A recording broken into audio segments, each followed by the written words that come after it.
नमस्कार स्टूडेंट्स। आज हम पढ़ेंगे demand analysis, demand and law of demand, मांग विश्लेषण, मांग एवं मांग का नियम। डिमांड क्या है, इसे हम एग्जाम्पल द्वारा समझते हैं। ए वस्तु की मांग 1000 इकाइयाँ है, ठीक है, तो ये मांग है। वह वस्तु की मांग 5 रुपये प्रति इकाई कीमत पर 1000 इकाइयाँ है। ए वस्तु की मांग 5 रुपये प्रति इकाई कीमत पर जयपुर में प्रति सप्ताह 1000 इकाइयाँ है। मांग में निम्न तत्वों का होना आवश्यक है। The following elements must be in demand, कि ये तत्व यदि होंगे तब ही वह मांग कहलाएगा। Effective desire, adequate resources ready to spend this resources on wants, प्रभावपूर्ण इच्छा। इफेक्टिव डिजायर, इच्छा पूर्ति के लिए पर्याप्त संसाधन। सर्वप्रथम इच्छा होनी चाहिए, इच्छा पूर्ति के लिए पर्याप्त संसाधन होने चाहिए और उन संसाधनों को इच्छा पूर्ति के लिए व्यय करने की तत्परता होनी चाहिए। कीमत विशेष, प्राइस, क्वांटिटी, मात्रा विशेष एंड टाइम, निश्चित समय, अवधि। यदि किसी के पास संसाधन नहीं है और इच्छा है तो उसे मांग नहीं माना जाएगा। और कुछ कैंडिडेट्स ऐसे भी हो सकते हैं जिनके पास संसाधन है लेकिन उनकी इच्छा नहीं है, तो उसे भी मांग नहीं कहा जाएगा। एक समय अवधि में एक व्यक्ति की इच्छा है और इच्छाओं को प्राप्त करने के लिए उसके पास संसाधन है और उन संसाधनों को खर्च करने के लिए तत्पर है, तो वह उस व्यक्ति की मांग कहलाएगी, कि जिसे वह एक निश्चित कीमत पर अपनी इच्छा को पूरा करने के लिए संसाधनों को खर्च करने के लिए तत्पर है। कैरेक्टरिस्टिक्स ऑफ डिमांड, मांग की विशेषताएं। मांग की क्या विशेषताएं हैं? Demand is related with an effective desire, मांग प्रभावोत्पादक इच्छा है। Demand is related with a particular quantity, मांग का संबंध निश्चित मात्रा से होता है। Demand is related with a particular price, मांग का संबंध मूल्य से होता है। Demand is related with a particular time, मांग निश्चित समय से संबंधित होती है। तो इस प्रकार से मांग किसके से संबंधित होती है? निश्चित समय से, निश्चित मूल्य से है, निश्चित उसकी मात्रा होती है, ठीक है, एंड इच्छा होनी चाहिए। डिमांड शेड्यूल, मांग अनुसूची। When the quantity demand of a commodity at different price at a particular time is presented in the form of a table, it is called demand schedule. Demand schedules are two types: individual demand schedule and market demand schedule. व्यक्तिगत मांग अनुसूची and बाजार मांग अनुसूची। तो जो मांग अनुसूची है वो क्या बताती है कि अलग अलग कीमत पर एक समय अवधि में अलग अलग मांग को दर्शाती है। एक निश्चित समय अवधि में अलग अलग कीमत पर अलग अलग मांग को बताती है। Demand analysis, individual demand schedule and market demand schedule क्या है? तो individual demand schedule is in individual demand schedule deals with the price of a commodity and its quantity demanded by an individual customer at a particular time. एक निश्चित समय में एक व्यक्ति की मांग अनुसूची को दर्शाता है, जिसमें एक व्यक्ति विशेष का एक निश्चित समय में अलग अलग कीमतों पर उसकी अलग अलग मांग को बताता है, अलग अलग मांग की मात्रा को बताता है। जबकि जो मार्केट डिमांड शेड्यूल है ये क्या बताता है? It is the aggregated of all individual demand schedule we take the quantity demand of a commodity of different buyers at different price level at a particular time and the demand is added. जैसे ये है, मतलब सभी उपभोक्ताओं की मांग अनुसूची को बताता है, समग्र को दर्शाता है। जैसे इसमें आप देखिए, जैसे मांग अनुसूची है कि जब कीमत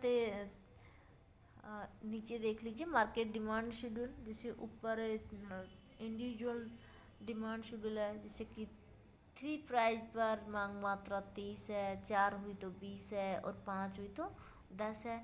और जैसे मार्केट डिमांड शेड्यूल कैसे बनेगा, जैसे सभी उपभोक्ताओं को यदि ऐड कर दिया जाए, तो जैसे हम मान के चल रहे हैं कि 3 ही उपभोक्ता है, तो प्राइस दे दी हमने 1 2 3 4 5।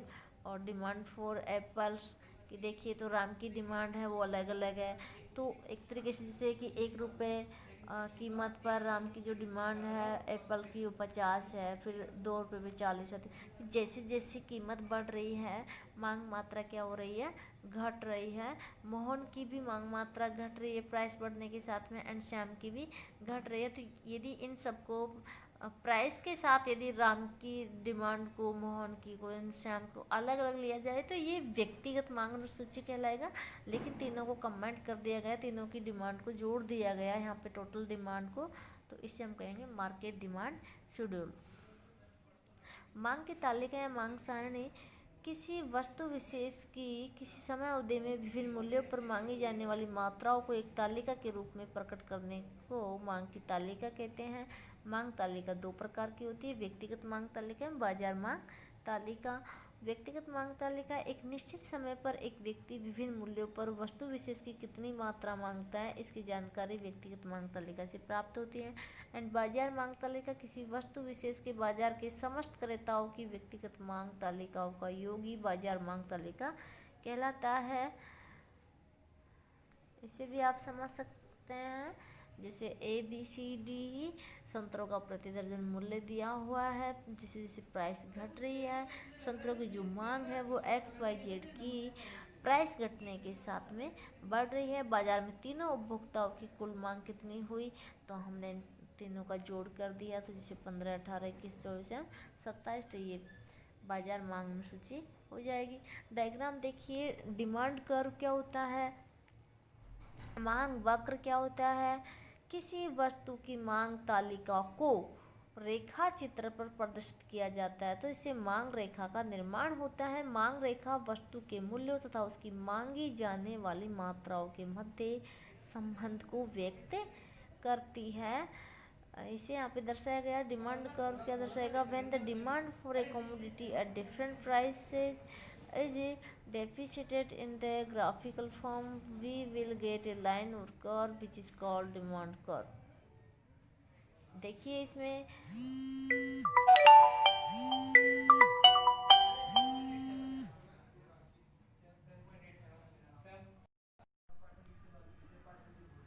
आप देख रहे हैं एक्स एक्स पर क्वांटिटी ऑफ डिमांड ली गई है और मांग मात्रा ली गई है, एंड वाई अक्ष पर प्राइस ली गई है। प्राइस को हमने P1 P एंड P2 से दर्शा रखा है, एंड O ओरिजिन मूल बिंदु है, एंड जो मांग मात्रा वो Q1 Q एंड Q2 है। जब प्राइस P है तब मांग मात्रा Q है, एवं जब प्राइस कम हो जाती है P से P2 हो जाती है तो जो डिमांड है वो बढ़ जाती है और कितनी हो जाती है, Q से Q2 हो जाती है। तो Q2 डिमांड बढ़ जाती है, एंड जब प्राइस बढ़ जाती है P से P1 हो जाती है तो जो हमारी क्वांटिटी ऑफ डिमांड है वो Q से घटकर Q1 हो जाती है। तो इस तरीके से जो हमारा मांग वक्र वो क्या दर्शा रहा है कि कीमत में कमी होने पर मांग मात्रा बढ़ती है और कीमत बढ़ने पर मांग मात्रा घटती है। लॉ ऑफ डिमांड, मांग का नियम। ये नियम वस्तु के मूल्य तथा इसकी मांगी जाने वाली मात्रा के मध्य संबंध को बताता है। इस नियम के अनुसार अन्य बातें स्थिर रहने पर एक वस्तु का मूल्य घटने पर उसकी अधिक मात्रा मांगी जाती है तथा मूल्य बढ़ने पर उसकी कम मात्रा मांगी जाती है।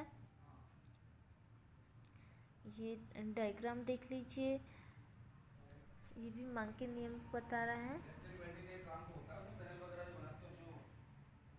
अजम्पशन ऑफ द लॉ, मांग के नियम की मान्यताएं। उपभोक्ता के स्वभाव, रुचि तथा अधिमानों में कोई परिवर्तन नहीं होना चाहिए। उपभोक्ता की आय स्थिर रहनी चाहिए। कोई वस्तु विशेष उपभोक्ता को प्रतिष्ठा प्रदान करने वाली नहीं होनी चाहिए। वस्तु के नए प्रतिस्थापन उपलब्ध नहीं होने चाहिए। अन्य वस्तुओं के मूल्यों में परिवर्तन नहीं होना चाहिए। वस्तु के मूल्यों में निकट भविष्य में परिवर्तन की संभावना नहीं होनी चाहिए। वस्तु के किस्म में कोई परिवर्तन नहीं होना चाहिए।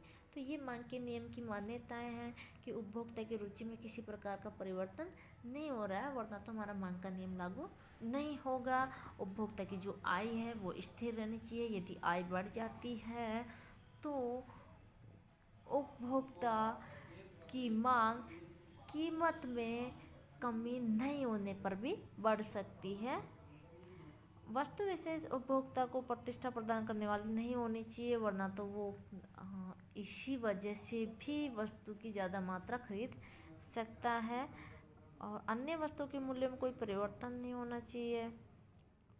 वस्तु के मूल्यों में निकट भविष्य में परिवर्तन की संभावना नहीं होनी चाहिए। वस्तु के समय कोई परिवर्तन नहीं होना चाहिए।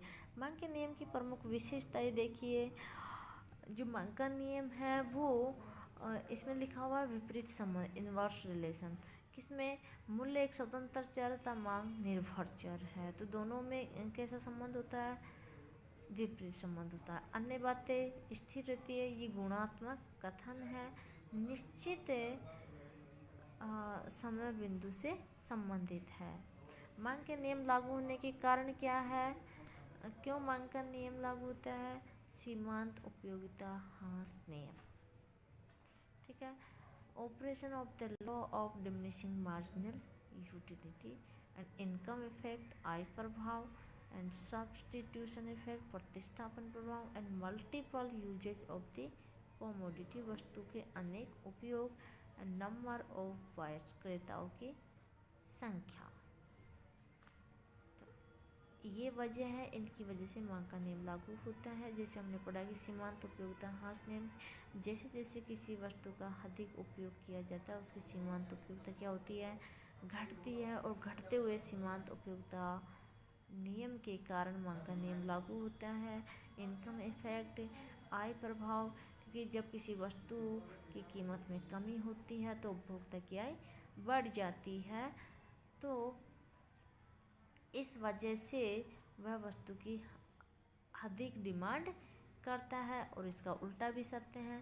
सब्स्टिट्यूशन इफेक्ट, प्रतिस्थापन प्रभाव, वस्तु के अनेक उपयोग होते हैं। तो ये सब कारण हैं जिनकी वजह से मांग का नियम लागू होता है। मांग के नियम के अपवाद देखिए।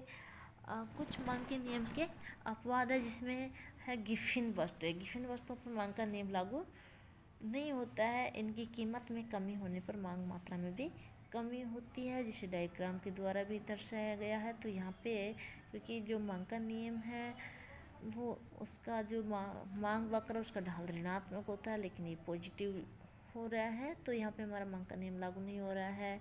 दुर्लभ सामान और स्टेटस सिंबल का सामान, भविष्य में कीमतों में बदलाव की संभावना, जीवन की आवश्यकताओं से संबंधित सामान, उपभोक्ता और से अज्ञानता और आलस्य, यदि ये सब है तो मांग का नियम के अपवाद होंगे। जैसे उपभोक्ता आवश्यकताओं संबंधित सामान, जीवन की आवश्यकता, तो उनकी कीमत भले कितनी बढ़ क्यों ना जाए, लेकिन फिर भी हम उनको खरीदना काम नहीं करेंगे। विशिष्ट ब्रांड और व्यापार चिन्ह, वस्तु पर किया गया व्यय कुल आय का बहुत छोटा भाग, सट्टा गतिविधियाँ। मांग में विस्तार तथा संकुचन में अंतर। वस्तु के मूल्य में कमी होने पर उसकी मांगी गई मात्रा में वृद्धि होती है तो इसे मांग का विस्तार कहते हैं। तथा इसके विपरीत वस्तु के मूल्य बढ़ने पर वस्तु की मांगी गई मात्रा में कमी होती है तो इसे मांग का संकुचन कहते हैं। मांग के विस्तार तथा मांग के संकुचन में मूल्य परिवर्तन के कारण वस्तु की मांगी गई मात्रा में परिवर्तन होता है, मांग में नहीं। मांग तो होती है लेकिन मांगी गई मात्रा में परिवर्तन हो जाता है, उसको कम या ज़्यादा हो जाता है। तो इस प्रकार मांग में विस्तार तथा संकुचन में मांग का नियम लागू होता है। मांग में वृद्धि तथा मांग में कमी। तो मांग में विस्तार तथा संकुचन को डायग्राम के द्वारा भी दिखाया जा रहा है। ये हमारा मांग वक्र है D D and x x पर वस्तु की मात्रा ली गई है एंड वाई एक्स पर वस्तु का मूल्य लिया गया है और मांग का नियम यहाँ पे लागू हो रहा है। तो जब एक कीमत में कमी होने पर वस्तु की मात्रा बढ़ रही है तो विस्तार हो रहा है मांग में, एंड वस्तु का मूल्य बढ़ने पर मांग मात्रा में कमी हो रही है तो इसमें संकुचन हो रहा है। मांग में वृद्धि तथा मांग में कमी, इंक्रीज एंड डिक्रीजिंग डिमांड।